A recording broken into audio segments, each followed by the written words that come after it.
Olá pessoal, para quem não me conhece, eu sou o professor Francisco César. Esta é a nossa primeira aula essa que vai tratar da introdução à análise de sistemas. Bem, para que nós possamos falar de análise de sistemas, para que nós possamos falar de sistemas como um todo, nós voltamos lá para as teorias que falam sobre o sistema. Essa teoria, né, esses elementos da teoria geral dos sistemas, ela foi tratada lá na década de 50. Ela foi concebida por trabalhos do biólogo, vamos chamar de Ludwig. Então esse Ludwig aí, gente, ele foi o considerado o fundador da TGS, né? A sigla de Teoria Geral dos Sistemas. Muito bem. Esse cara aí, esse estudioso, esse pesquisador, esse biólogo aí, ele procurava entender o comportamento dos animais e suas sociedades. E quais eram, né, quais regras, regiam neste grupo. A partir desses estudos, a partir de suas pesquisas, ele criou então um livro, esse aí em inglês também, né, vou arriscar aí a pronúncia, mas deve ser algo como General System Theory, em 1968. Então, quando fala-se em sistemas, não só voltado para o meio computacional, o cara da teoria foi esse aí, o Ludwig, ok? Então, o que que essa teoria abordava, né? Então, essa teoria aí, ela não buscava, de fato, solucionar problemas, né? Ou também tentar solucionar, realizar, tentar solucionar, né? Ou procurar soluções práticas, mas sim produzir formulações conceituais para aplicações na realidade. Essa teoria, ela observa fatores internos e externos que envolvem o sistema. Então, através disso, dessa teoria, ele foi o primeiro a criar a ideia de sistema aberto. O objetivo desta teoria seria, então, analisar a natureza dos sistemas e a interrelação entre as suas partes, assim como a interrelação entre eles em diferentes espaços, e ainda as suas leis fundamentais para esta teoria, para este sistema. Segundo Martinelli e Ventura, eles perceberam que a ciência moderna se fragmentava em múltiplos compartimentos e especializações. Aqui eu trago para vocês um exemplo muito bacana e relacionado à questão da especialização. Primeiro, gente, nós temos a ideia de generalização, aquilo que é geral. Então, além daquilo que é geral, nós temos aquilo que é específico, aquilo que é ramificado. E o melhor exemplo que eu tenho aqui para vocês é médico. Quando o cara, quando a pessoa se forma, por exemplo, no curso de medicina, né, ele se torna um clínico geral. Nesse caso, ele é um médico para tudo. Só que então nós temos áreas específicas em que cada médico vai trabalhar em uma parte, uma área específica do corpo. Essa criação foi a criação dos americanos, a ideia de dividir para conquistar. Imaginemos, por exemplo, que o médico, ele, ao terminar o seu estudo, então o médico passava a estudar tudo sobre o corpo humano. Só que para ele ficava difícil porque nós sabemos que o sistema ele é complexo. Então o que que os americanos decidiram? Pessoal, vamos dividir. Fulano trabalha com osso, ou trabalha com sistema cardiovascular, ou trabalha com a questão sistema digestivo, outro com o sistema esquelético, e aí esses demais que você já conhece. Então, um exemplo prático, nós temos aí o médico. O médico, quando se forma, ele é um clínico geral. Na sua forma de ramificação, na sua especificação, ele pode ser um cardiologista, um urologista, um ginecologista, um ortopedista, um otorrinolaringologista, e aí nós sabemos que tem várias áreas para isso. Então vai depender de cada caso. Isso não se aplica só ao médico, mas qualquer forma de conhecimento.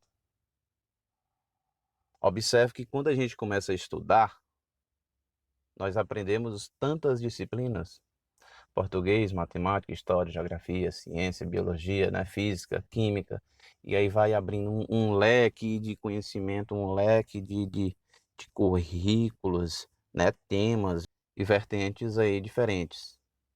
Só que com o tempo você vai lá no ensino fundamental, você passa por ensino médio, depois do ensino médio você vai escolher um curso específico. Vamos imaginar que você escolha, vamos imaginar que você escolha a computação, por exemplo. Você pegou uma área de TI, sistema de informação, ciência da computação, análise e desenvolvimento de sistemas. E quando você vai se formar, você já está se especificando numa área da TI. Porém, quando você passa a trabalhar, imaginemos, por exemplo, que você vai trabalhar apenas como programador e você fica tão focado naquilo, sabe fazer aquilo muito bem, mas você não sabe fazer manutenção. Você talvez não trabalhe na questão da base de dados. Talvez você não trabalhe na questão da análise. Então é isso. Então Martinelli e Ventura, eles perceberam ainda que havia, né, certa semelhança entre os princípios de diferença. Então Martinelli e Ventura perceberam ainda que também havia uma certa semelhança entre os princípios de diversas ciências. Dessa forma, era possível aí haver um elo entre esses conhecimentos espalhados nas mais diversas áreas do conhecimento. Coloquei dois exemplos, né? Nós observamos aqui, eu dei o exemplo do corpo, falei da medicina, né? E de fato estão relacionados. De um lado eu peguei aqui uma mulher aqui, né? Isso.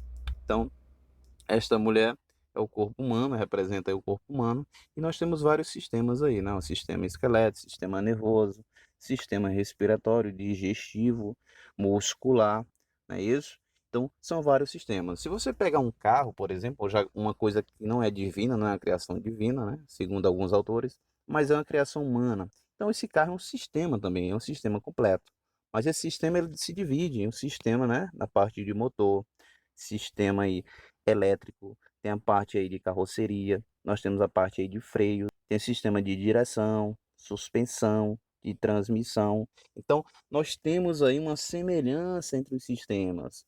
E dessa forma já dá para eu compreender como é a definição desse sistema. Só imaginar esse o todo e as partes. Por isso a nossa primeira aula, ela trabalha com esses elementos, para que você possa entender o sistema como todo. Aqui nós temos ainda também um pequeno esboço mostrando aí um sistema.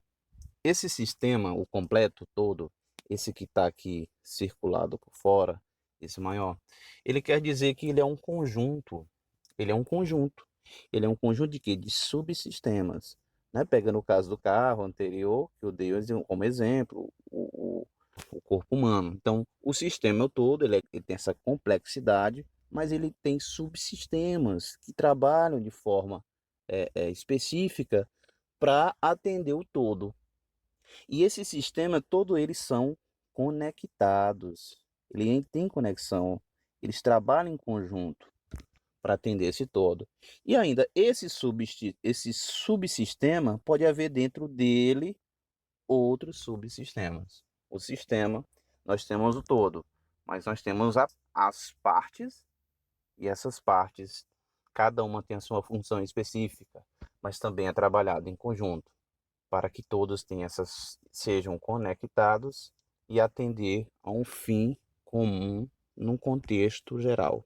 Novamente mostrando aí, né, nós temos o corpo humano, nós temos o sistema aqui, ó, cardiovascular, nós temos sistema nervoso, sistema respiratório, sistema aqui, né, digestivo, esquelético e muscular.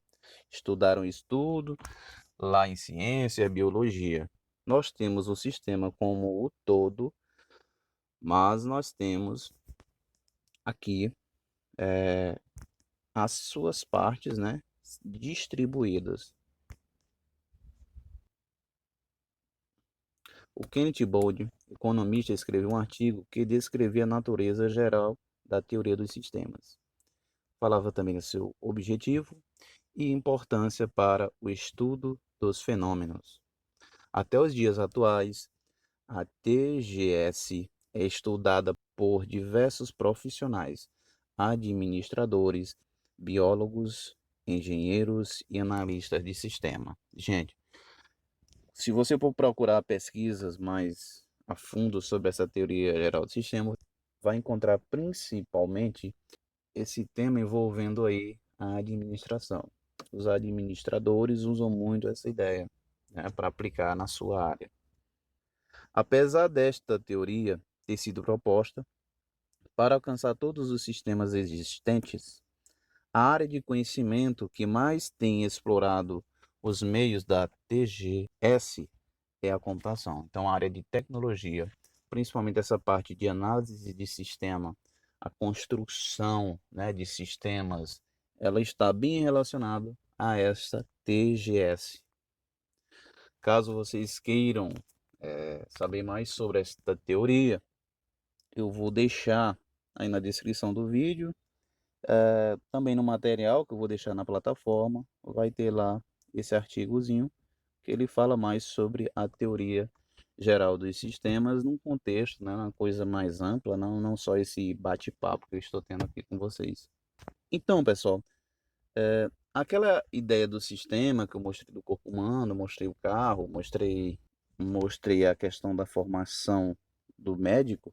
Então, nós vamos pegar aquilo que tem no dia a dia e daí vamos tentar aplicar aqui na informática. Por exemplo, nós temos um diagrama de contexto, aqui é um exemplozinho. Nós vamos estar trabalhando principalmente essas coisas relacionadas, principalmente essa questão de criação de sistema em forma de desenho. Nós temos aqui, por exemplo, um DR, né? Vocês lembram lá, banco de dados? Não, acho que vocês estão vendo agora, né? É um diagrama de entidade e relacionamento. Então, uma coisa, assim, análise de sistema vai ser um pouco parecido também, né?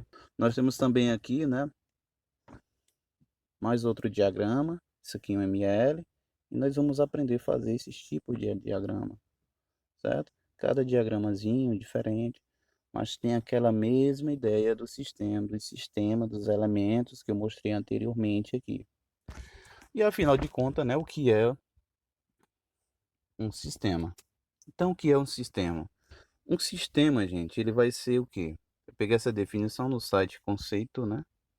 E ele vai ser um conjunto ordenado de elementos que se encontram interligados e que interagem entre si a fim de realizar um determinado objetivo. O outra definição ele fala que é um conjunto de objetos ou elementos que se interrelacionam mutualmente para formar um todo único. Essa definição do Park Bones. Nós temos essa primeira definição. A segunda, ela vai ser baseada pelo Peter aqui, né? O Peter diz que nós temos que definir o sistema baseado em duas situações: os objetos e os atributos. Os objetos são elementos que compõem o sistema. Os relacionamentos são as fronteiras que ligam esses objetos. Os atributos são características tanto dos objetos como dos relacionamentos. O ambiente é o que está fora do sistema, ou seja, não participa do sistema, porém ele está inserido neste espaço, delimitado ou não. Então, o que nós temos aqui? Os objetos pode ser qualquer exemplo que você tem no dia a dia. Pode ser uma cadeira, pode ser uma bicicleta, pode ser uma moto, pode ser um carro, uma mesa, o que você quiser. Tudo que existia. Então são esses elementos que podem formar alguma coisa, essas partes que podem formar o todo. E esse todo é o sistema. Esses objetos, eles têm uma relação, né? Porque se tem o todo, tem as partes. para ter o todo, essas partes têm que se comunicar. E essa comunicação são os relacionamentos.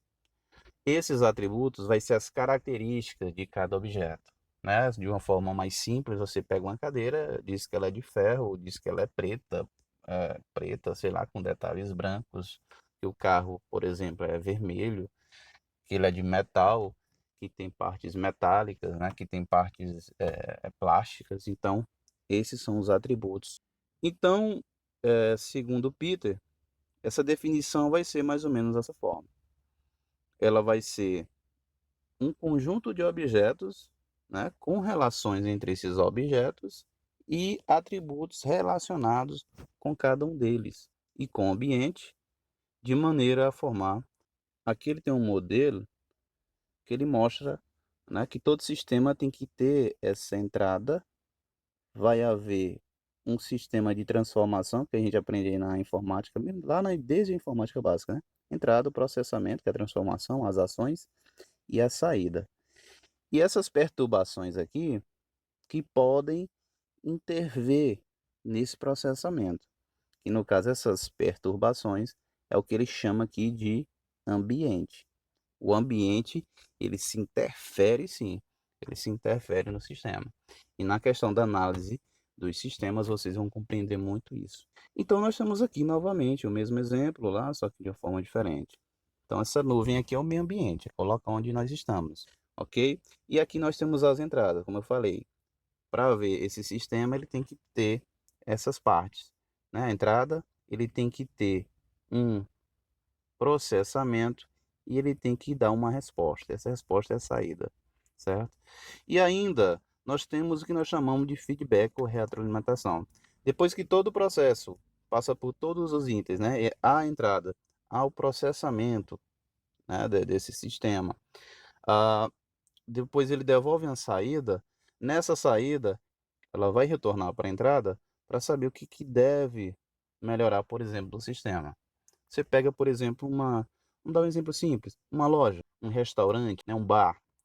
Eles trabalham com uma entrada, ele tem uma forma de processamento, atendimento, ações, para devolver uma saída, que é um produto. Aquela pessoa que recebe o serviço do sistema é quem vai fornecer o que nós chamamos aí de feedback. Esse feedback vai ser a forma de que como é que eu estou no sentido de estar agradável, né? No sentido de estar satisfeito com aquele sistema do restaurante, por exemplo.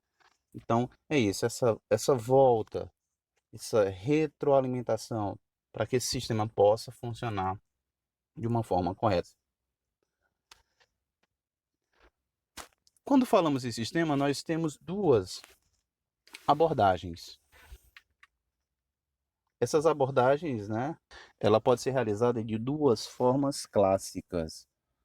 Uma forma é chamada de abordagem analítica e a outra de abordagem sistêmica. Abordagem analítica e abordagem sistêmica. Então nós vamos trabalhar rapidinho sobre cada uma. Antes de falar delas, vamos falar da complexidade. Um sistema ele pode ser complexo ou não. A ideia de sistema já é complexa, porque nós temos partes envolvidas e pode aí trazer essa complexidade ao sistema.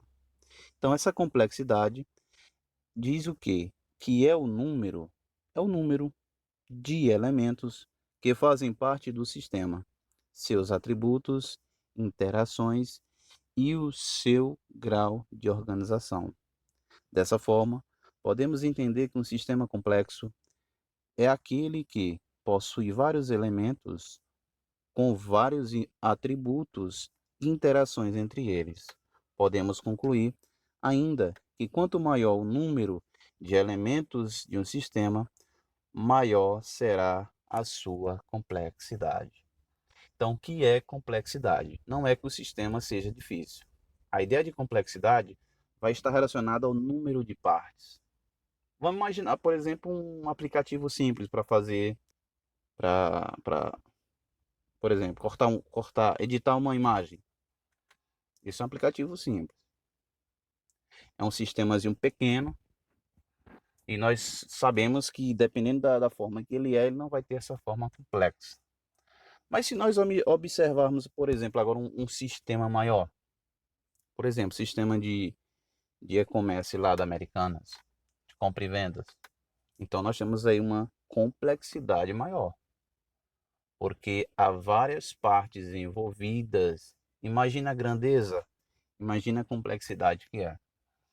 Então, esta complexidade do sistema fala sobre isto. Na abordagem sistêmica, é aquela, gente, no qual só se olha para o sistema de uma forma geral e abrangente. Essa ideia sistêmica, ela olha para o todo. Nela não se observam partes ou as relações entre algumas partes específicas. Tanto o olhar quanto a descrição de sistemas de uma forma sistêmica se dão pela visão de todo.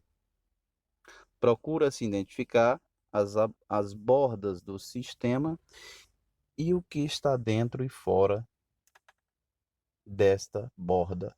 Então, lembra aí, a abordagem sistêmica, ela olha para uma forma geral. Ela olha para o sistema como um todo.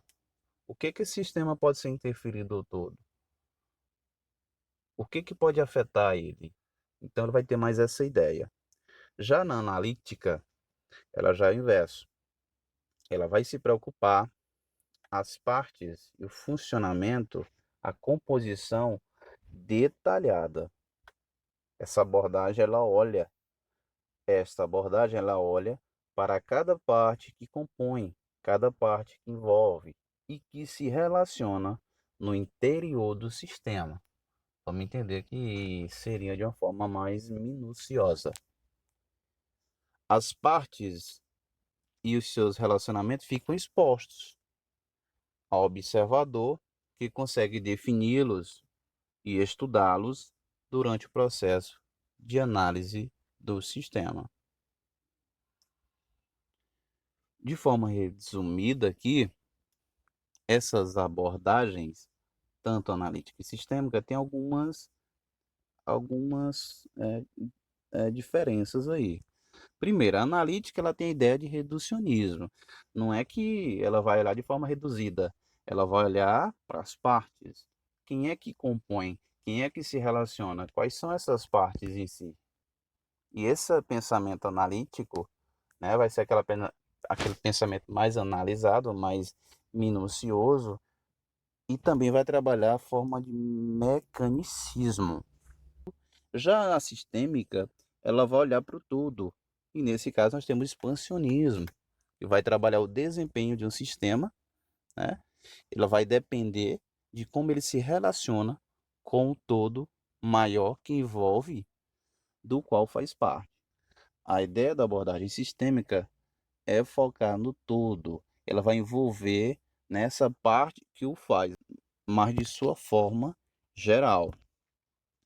Já o pensamento crítico é o fenômeno visto, né, como parte de um sistema maior e é explicado em termos do papel que desempenham neste sistema maior. E a outra característica, ela fala da questão das causas finais, que é a teleologia. Nesse sentido, a lógica sistêmica procura entender a interrelação entre as diversas variáveis de um campo de forças que atuam entre si. Neste caso, o todo é diferente de cada uma de suas partes.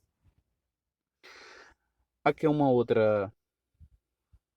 quadrozinho que nós temos lá no material base de apoio de vocês, que fala a comparação entre essas abordagens. Nós temos aqui a comparação, aspectos, a abordagem analítica e sistêmica, e nós temos aí a ênfase, né? Na analítica, a ênfase ela é dada nas partes, lembra lá, enquanto a sistêmica vai ser no todo. O tipo na, na analítica vai ser relativamente fechado. Na sistêmica, ela vai trabalhar essa ideia do sistema aberto. O ambiente, na analítica, ela não é definido. Já na sistêmica, ela se preocupa, e esse sistema ele pode ser um ou mais ambientes. A hierarquia dentro da analítica são poucas, e na sistêmica são diversas, exatamente por trabalhar essas partes e olhar para o todo.